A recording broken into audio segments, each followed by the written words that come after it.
तो हेलो मेरे दोस्त, क्या हालचाल। मेरा नाम है सत्यम। स्वागत करते हैं आपके अपने यूट्यूब चैनल नॉलेज मोर 2.0 में। यह हमारी डे 24वें दिन की वीडियो है। इस वीडियो के अंदर मैंने बहुपद के गुणनखंड के कुछ एडवांस टॉपिक मैंने डिस्कस किया हूँ। तो हाँ, आप लोग चैनल पे नए हो तो चैनल को सब्सक्राइब जरूर कर देना, साथ ही अपने दोस्तों को शेयर भी कर देना और वीडियो को पूरा देखना। तो आपका टाइम ना वेस्ट करते हुए सीधे वीडियो को स्टार्ट करते हैं। चलते हैं अपने नोटबुक पे। तो मैं आ गया हूँ अपने नोटबुक पे। यहाँ पे एक क्वेश्चन लिख रखा हूँ। क्वेश्चन क्या है? निम्नलिखित का गुणनखंड कीजिए। ठीक है, इससे पहले मैं आपको बता दूं, मैं ये नया प्रश्नावली डिस्कस कर रहा हूँ। ठीक है, मैं ये नया प्रश्नावली डिस्कस कर रहा हूँ। प्रश्नावली क्या है? निम्नलिखित का गुणनखंड ज्ञात कीजिए। अभ्यास है 2.4। ठीक है, तो एक क्वेश्चन लिख रखा हूँ, चलो हल करते हैं इसको। दिया हुआ है y² + 5y + 6। हमें करना क्या है इसका? हमें इसका करना है गुणनखंड। गुणनखंड यानी कि निकालना हमें क्या? फैक्टर। ठीक है, यानी कि हमें इसका फैक्टर निकालना है। ये चीज़ तो कंफर्म है। ठीक है, चलो अब देखो, यह क्वेश्चन में दिया हुआ है y² + 5y + 6। हमें इस पर करना क्या है? हमें जो 6 दिया हुआ है ना, ये 6 क्या है हमारा? ये कांस्टेंट वैल्यू है। कांस्टेंट वैल्यू, हिंदी में बोलते हैं नियतांक। नियतांक, ठीक है। जैसे ax² + bx + c, इसके रूप में तुलना कर लोगे इसका ना, इसके रूप में जो यदि तुलना कर लोगे तो x² की जगह हमारा 1 दिया हुआ है, b की जगह हमारा 5 दिया हुआ है, x² की जगह क्या दिया हुआ है? इसका गुणांक हमारा 1 है और x का गुणांक b माने यानी कि 5 है और c जगह 6 है। इसका मतलब c जो है ना, ये हमारा क्या है? ये हमारा कांस्टेंट है। इतना समझ में आया? चलो आगे बढ़ें। देखो, हमें यहाँ पे जो तो वैल्यू दी है ना 5y और +6, हमें इन दो चीज़ों का भी देखना अभी के लिए इस क्वेश्चन में ध्यान देना है। हमेशा इसमें ना ये जो 5y दिया हुआ है, इसको किसी भी 2 भागों में तोड़ना है। हमें किसी भी 2 भागों में तोड़ना है कि जोड़े तो 5 आ जाए, मल्टीप्लाई करे तो 6 आ जाए। समझे? मतलब जोड़े तो 5 आए और मल्टीप्लाई करे तो 6 आए। मान लीजिए हम 3 में से 2 जोड़ देता हूँ तो हमें क्या मिलता है? 5। 3 में हम 2 जोड़ देते हैं तो हमें क्या मिलेगा? 5। और 3 में से 2 को मल्टीप्लाई कर देते हैं तो हमें क्या आएगा? 6 आएगा। लेकिन कंडीशन ये है ना कि हमें क्या जोड़ना है, क्या घटाना है, ये डिपेंड करेगा कि कांस्टेंट की वैल्यू कितना है। ये चीज़ नोट कर लेना। आई रिपीट, ये डिपेंड करेगा कि कांस्टेंट की वैल्यू कितना है। यदि यहाँ पे उसका कुछ गुणांक रहेगा ना, तो ये कांस्टेंट से मल्टीप्लाई होगा, तब इसको इसमें हम उसको सेपरेट कर सकते हैं चीज़ों को। ठीक है, चलो अगला टॉपिक मतलब अगला स्टेप बढ़ें। देखो, अब दूसरा केस, हमें जोड़ के लाना है या घटा के लाना है? जैसे यहाँ मैंने जोड़ा, एक कंडीशन है घटा के भी तो ला सकते हैं ना हम। उस केस में हमें क्या करना पड़ेगा? उस केस में हमें ये जो 6 दिया हुआ ना कांस्टेंट, इसकी वैल्यू निगेटिव में है। आई रिपीट, ये कांस्टेंट की वैल्यू जब निगेटिव होगी ना, तब हमेशा घटा के आपको लाना पड़ेगा। ये क्वेश्चन आगे पढ़ेंगे। चलो इसका सॉल्व करते हैं। क्वेश्चन क्या है हमारा? क्वेश्चन दिया हुआ है y² + 5y + 6। चलो एक स्टेप आगे बढ़ें। देखो, इसमें क्या करेंगे? इसको एज इट इज लिख देंगे। y² + 5 को लिख सकते हैं ना, 3 + 2 × y + में 6। थोड़ा सा समझ में आया? आगे बढ़ें। अब क्या करेंगे? इसमें मल्टीप्लाई करेंगे। y की घात 2 + 3y + 2y + 6। अब तक मैंने जो भी पढ़ा आपको थोड़ा सा तो दिख रहा होगा ना कि सर जो पढ़ चुके हैं कुछ रिलेट कर पा रहे हो चीज़ों को ना, कुछ तो रिलेट कर पा रहे होगे। चलो अब क्या करेंगे हम, अब मान लीजिए यहाँ पे वाई स्क्वायर है, यहाँ पे 3y है, यहाँ पे 2y है, यहाँ पे 6 है। इसमें से y कॉमन ले लें तो क्या बचेगा, y प्लस 3। इसमें से एक y निकला, y बचा, यहाँ से y निकला, 3 बचा।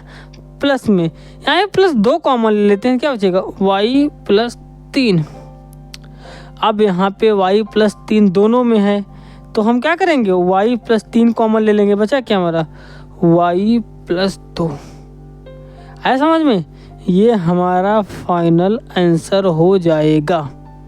ठीक है, आ गया समझ में। चलो अगला क्वेश्चन सॉल्व करते हैं। ठीक है, ओके। तो हमारा अगला क्वेश्चन नंबर 2 है, x की घात 2 प्लस 26x प्लस में 153। ये थोड़ा सा आपको सोचना पड़ेगा हम कैसे करेंगे। सबसे पहले यहाँ पे सारा पॉजिटिव है, इसका मतलब हमें जोड़ के लाना है, इसका मतलब हमें जोड़ के लाना है। ये आपके रेफरेंस के लिए लिख रहा हूँ, ठीक है, आपके रेफरेंस के लिए लिख रहा हूँ। तो कैसे करना है, देखो ये जो 156 है ना, 156 सॉरी 153 है, सॉरी 153 है। यहाँ पे इसको मान लीजिए, इसमें लासा लेते हैं, लासा। तो क्या बचेगा, हमारे 3 से यहाँ से भाग करें, क्या बचेगा, 3 5 15, 3 एकम 3, 51 बार जाएगा, 3 से जाएगा, 3 दूनी 6, 3 7 21 ना, सॉरी एक मिनट, 3 दूनी 6 और 3 एकम 3, 7 3 21। ठीक है, फिर से 3, ये बचेगा 9 3 27।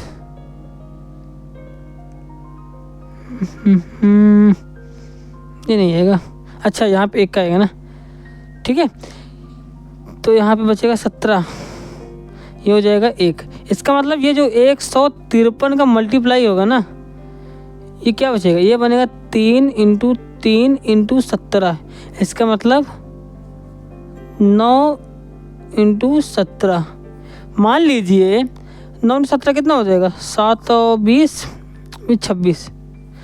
मान इसको हम लिख सकते हैं कैसे, x² प्लस 26x प्लस 153। ये हमारा क्वेश्चन में दिया हुआ है। हमें जब हमने लासा निकाला ना, इसका लासा, तो हमें ये तो 3 बार जो एक बार 3 से कटेगा पूरा, फिर एक बार 3 से डिवीजन होगा, फिर एक बार 17 से। इन तीनों का जब मल्टीप्लाई करेंगे हमारा मतलब आ जा रहा है 106, मतलब इन तीनों को जब मल्टीप्लाई कर रहे हैं तो आ रहा है 153, और इनको जब तीनों को जोड़ रहे हैं तो आ रहा है हम 26। क्या करेंगे, इसको लिख सकते हैं, इसको 2 पार्ट में हम सेपरेट कर सकते हैं। कैसे करेंगे, देखो इसको लिख सकते हैं x² प्लस, इसको लिख सकते हैं 9 + 17 x प्लस 153। ठीक है, इजी है। एक स्टेप और आगे बढ़ें, चलो x² प्लस में 9x प्लस में 17x प्लस में 153।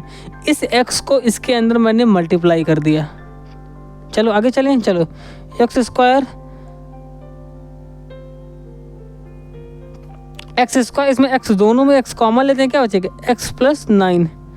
यहाँ प्लस 17 करेंगे कॉमन तो क्या होगा, x प्लस 9। ठीक है, आ जाएगा, इतना आएगा। तो इसमें x प्लस 9 दोनों में इसको कॉमन लेंगे, x प्लस 9 बचा क्या, x प्लस 17। ठीक है, ये हमारा फाइनल आंसर हो गया। ठीक है, ये हमारा फाइनल आंसर हो गया। थोड़ा एक बार फिर से आपको समझा दूं ताकि दिक्कत ना आए। मैंने क्या किया, मैंने यहाँ पे सबसे पहले ना क्वेश्चन में ध्यान से पढ़ा। ठीक है, क्वेश्चन को मैंने ध्यान से पढ़ा। क्वेश्चन में सारा ना जो वैल्यू दी गई है ना, हमारे x², 26x, 153 सारी पॉजिटिव है।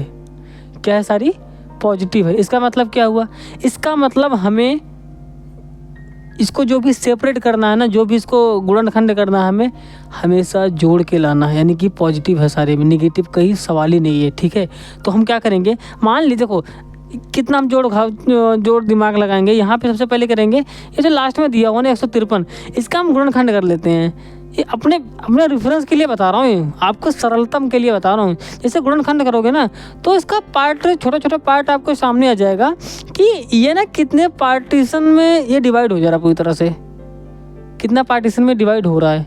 ठीक है, तो इसको अलग अलग तुम्हें इसका लासा निकालना है। जैसे मैंने लासा निकाला ना तो मुझे 3 रिजल्ट आया। पहला, या तो ये 3 से कट रहा है, सॉरी या तो ये 3 से कट रहा है, या तो फिर 3 से कट रहा है, या तो फिर 17 से कट रहा है। इसका मतलब हमें या तो 3 के साथ खेलना है, या तो मतलब ये तो इन दोनों 3 के साथ खेलना है, या तो 17 के साथ खेलना है। दोनों के साथ खेल के हमें रिजल्ट तक पहुंचना है। तो मैंने क्या किया, मैंने काम किया, देखो यार 3 त्रिका 9, ठीक है, मान लिया, प्लस में 17, यस मैंने 9 + 17 के साथ खेलते हैं तो मेरा रिजल्ट मिल सकता है। तो मैंने सेम 9 और 17 को जोड़ा तो हमारा 26 आया, और मल्टीप्लाई किया तो हमारा 153 आया। इट मीन्स दैट कि हम इसको सॉल्व करते गए लास्ट में रिजल्ट तक पहुंच गए। ये हमारा फाइनल आंसर हो गया। ठीक है, समझ गए आप? आगे चलें। चलो आज के लिए यहीं तक, ठीक है, मिलते हैं आपको अगले वीडियो में। तो आशा करता हूँ ये वीडियो आपको बहुत अच्छी लगी होगी। मिलते हैं आपको अगले वीडियो में एक नए टॉपिक के साथ। तब तक के लिए कीप लर्निंग, कीप ग्रोइंग। जय हिंद।